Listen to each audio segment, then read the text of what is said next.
We would like to acknowledge the traditional owners of the lands on which we record this podcast, the Gadigal people. This is their land, never ceded, always sacred, and pay respects to the elders past, present and emerging of this place. Coming up on Remarkable Insights. If we start gathering data about the needs and preferences of people with disabilities, we'll start being able to design from disability, not for disability. Hello, I'm Viv Mullen, the host of our podcast about disability driving innovation. Hang out with Kelly Schultz and I as we share stories of how we, society, somehow stuffed up what's meant to be the most accessible of designs, the elevator. Kelly, firstly, hi, and can we please start with a visual description of yourself? And I'm also curious to know what you think about visual descriptions. For me personally, who lifelong blindness, doesn't make a whole lot of difference to me. It doesn't change my judgment of people unless it's something entertaining, unless they're describing somewhere where they are that might be exotic or different, or the language they choose to use. When it's deliberate like that and is a really interesting description, then I'm interested in it. But I don't need it to fundamentally feel connected to a person or to make a visual image of that. I don't think when I listen to people, I have a visual image of them when they're speaking. And I also feel uncomfortable for people who then have been blindsided by the request to actually give a description, because it often puts people off. It's like, oh, I wasn't expecting to do that. Hang on, I hadn't thought about it. And it feels really awkward to them, and it feels like a poor way to start a conversation or a presentation then. And so I kind of feel a bit bad for them that they've all of a sudden someone's told them to be inclusive, they have to do this bit. So I think if people are prepared for it and have something interesting to say, then great. But otherwise, for me, it's not a big issue. Yeah, right. So it almost serves kind of more of an icebreaker? I think so. I think it can be an interesting icebreaker, particularly if people are prepared for it. Thanks for sharing. Kelly, I would love you to introduce yourself. Where are you based right now? What do you do and what is your favourite colour? Hello. I am in Melbourne today on Wurundjeri country. There is actually a dispute over which country I'm on, but we go with Wurundjeri for most of the time. And it is supposed to be 21 degrees and the sun's shining out there at the moment. My favourite colour is shiny. So anything shiny catches the light, bright colours. Shiny is definitely my favourite colour. And me, I always say I'm here for my own entertainment, because I am. I'm curious about almost everything. I never grew up from asking why. I just like to know stuff about everything. Doesn't necessarily mean I retain that information. So I'm not a walking encyclopedia, and don't take me to pub trivia because I'm useless. But I just like to know why about things. I'm always curious about things, and why do we do it that way? And so the worst thing you can say to me is because that's the way we've always done it. So yeah, that's me. Well, I think that's a great sort of segue to chatting about your podcast. I've been listening and it's so cool, the mission that you're on, but I know it was inspired by a quote, and I'd love you to sort of share that quote and what it means to you. So Knowable.me is my podcast. Thanks for the plug. And it was inspired by Maya Angelou's quote, which is, do what you know until you know better. Then when you know better, do better. And I think the know better, do better is part of that curiosity. It's part of that wanting to know more so that we can be better at doing things, and that there's always something better we could be doing, always that next step, always moving forward. Our vision is a world where human uniqueness isn't a barrier to economic and social participation. And I call it human uniqueness because, yes, we're all unique humans, and to coin a phrase, some are more unique than others. But it's about celebrating that everyday things and everyday experiences are different for everybody. So something that you might not think of as you go about your day is something that for someone else could be a really high effort, high anxiety, high stress, or highly complex situation. My first episode was about lifts. Lifts have been one of my favourite topics for a very long time because lifts are fundamentally an accessibility tool designed to help people get from one floor to another without taking the stairs. So it's now a convenience rather than an accessibility tool. But for something that's fundamental to accessibility, they're just not accessible. They haven't been designed with accessibility in mind, or unique humans for that matter. And it seems to be the further we get on in technology, the more downhill they go. You used to work in more of a corporate role. You have also shared experience about a lift that got upgraded in the office you're working. So it wasn't the lift upgrade that made me pivot my job, but the lift upgrade was certainly annoying.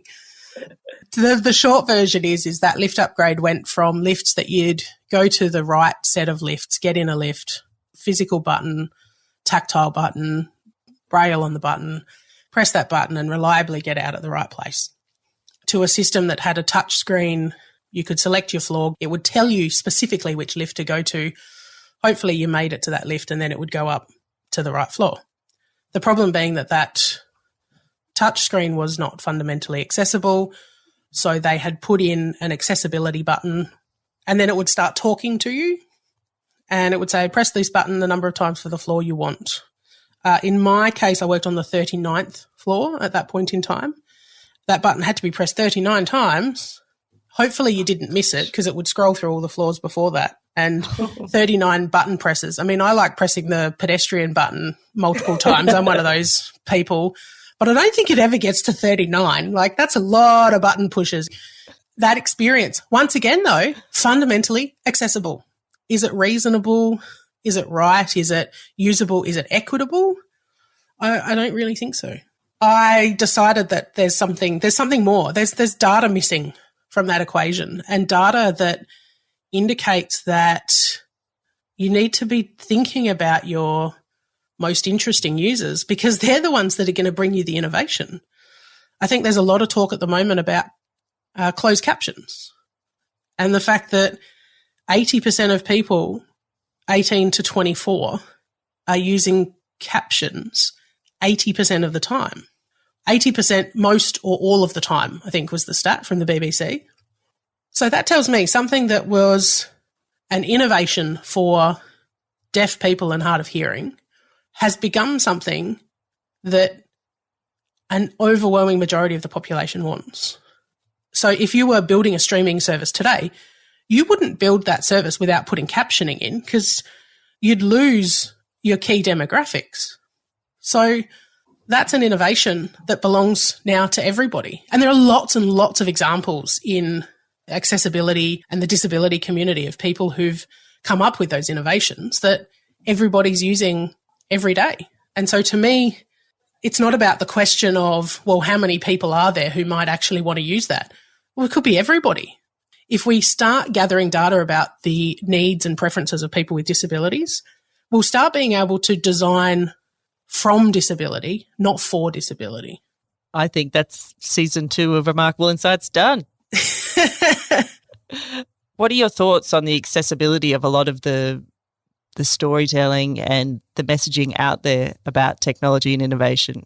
In a real practical sense, I'm hoping that audio descriptions are the captions of the future. So everyone is going to figure out how good it is to have captions, because when you're watching a mafia movie and everyone's wearing a black suit and a black tie and they all look the same and you've got no idea who's who, that the audio description's actually telling you who's who and you don't have to think about it anymore. So audio descriptions are amazing. And I tell you what, watch your first sex scene with audio descriptions and you'll never go back. So audio descriptions are the new captions. And I'd like to think that in storytelling, we can get better at that and that audio descriptions are seen as enhancing the experience, not just as an accessibility overlay, almost in the way that captions have gotten to. So that's one improvement that stories really need to have.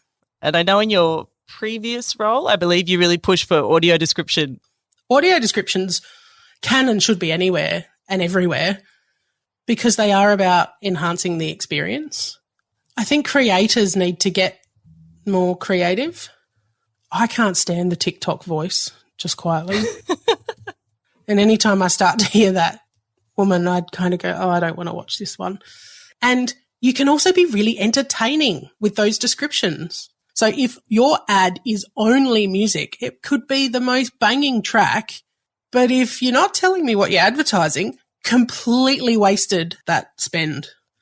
And that could have cost you $5,000 in prime time or more. You've wasted it on me. What is the assistive technology in your day-to-day life that people perhaps wouldn't know would technically be assistive technology for everyone? I used to cheat answering this question and say that my guide dog is the best piece of technology I've got.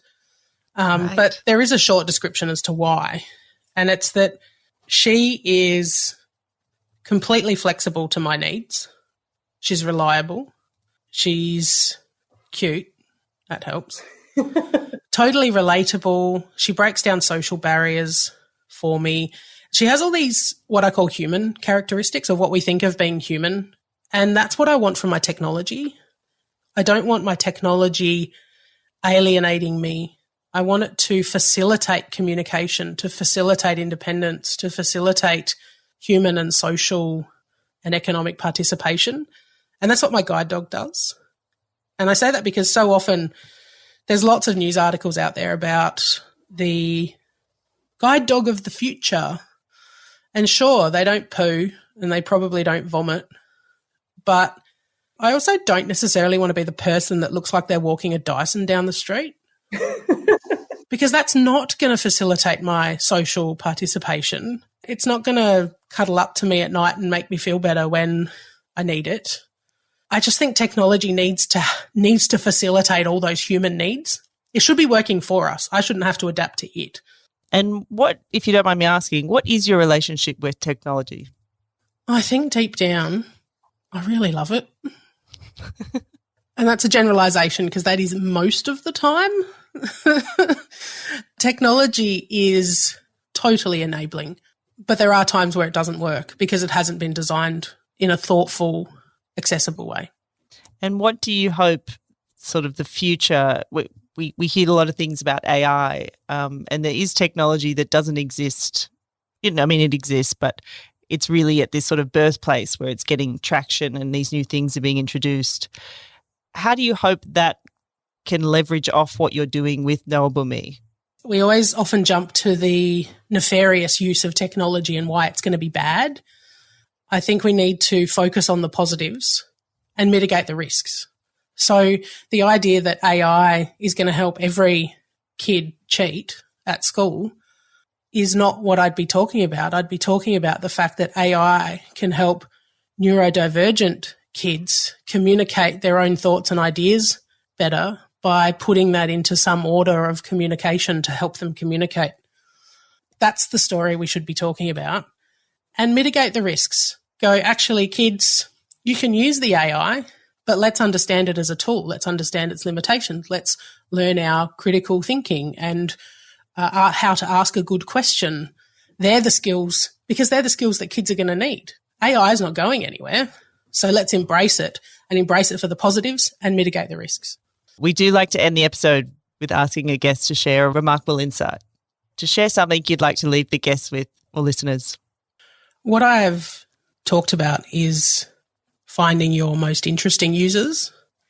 I understand that that's hard to find people who might be doing things in an interesting way, but I think having curiosity to try and learn from people who do things differently and do experience the world differently for whatever reason is a really important part of being an innovator, and an important part of being remarkable is to find those things that no one else is looking at, to shine a light on those experiences and to really learn from them. I also like to say that inclusion is like cheese.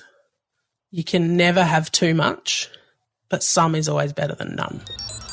Thank you to our guest, and hopefully you found your own remarkable moment. Make sure you subscribe to the podcast and follow our Instagram @remarkable_tech for unheard moments from this episode.